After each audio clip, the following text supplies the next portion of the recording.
1 spoon tea పొడి అండి, Taj Mahal tea పొడి. మీ కాడ ఏ టీ పొడి అయినా ఓకే.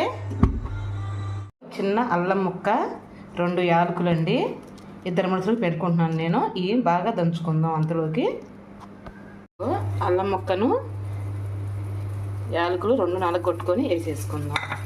బాగా కాగాలండి. ఎలా అంటే ఆ రసం అంతా దిగిపోవాలి. అల్లము మంచిది, ఆరోగ్యానికి కూడా, అరుగుదలకు కూడా బాగా కాగాలి. 2 స్పూన్లు పంచదార వేసుకున్నామండి.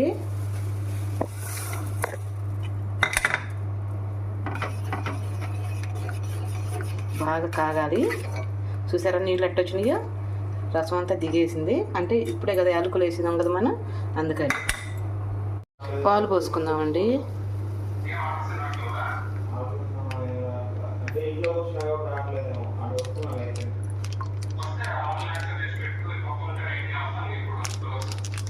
పాలు పోసుకున్నానండి. ఇంకా అవి బాగా తెరలనిద్దాము. బాగా కలుపుకుందామండి.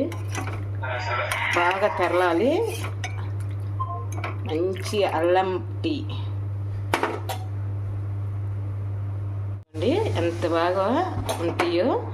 బాగా కాగబెట్టుకొని ఆ రసం అంతా దిగాలి.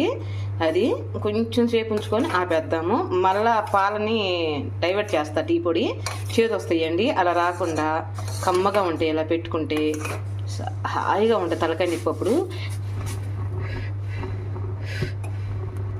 స్ట్రాంగ్గా ఉన్నాయి. అసలు చూడు ఎంత బాగున్నాయో. ఓకే, ఇంకా స్టవ్ ఆపేసుకుందాం. తిరగొట్టుకోవాలండి. టీ అనేది ఎప్పుడైనా సరే తిరగొట్టుకుంటేనే రుచి వేరుగా ఉంటుంది.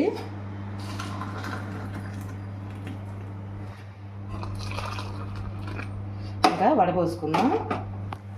వడేసుకుందామండి టీ.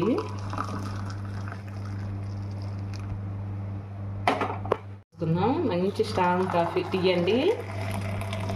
అబ్బా, కింద కూడా పోవచ్చింది. కాలట్లేదు నాన్న. అదిగో మంచి టీ. మీకు గనక ఈ టీ నచ్చితే ఒక లైక్ చేసి ఒక కామెంట్ చేయరా. రేపు మంచి వీడియో అయితే మీ ముందరకు వచ్చేస్తా. అంతే, బాయ్.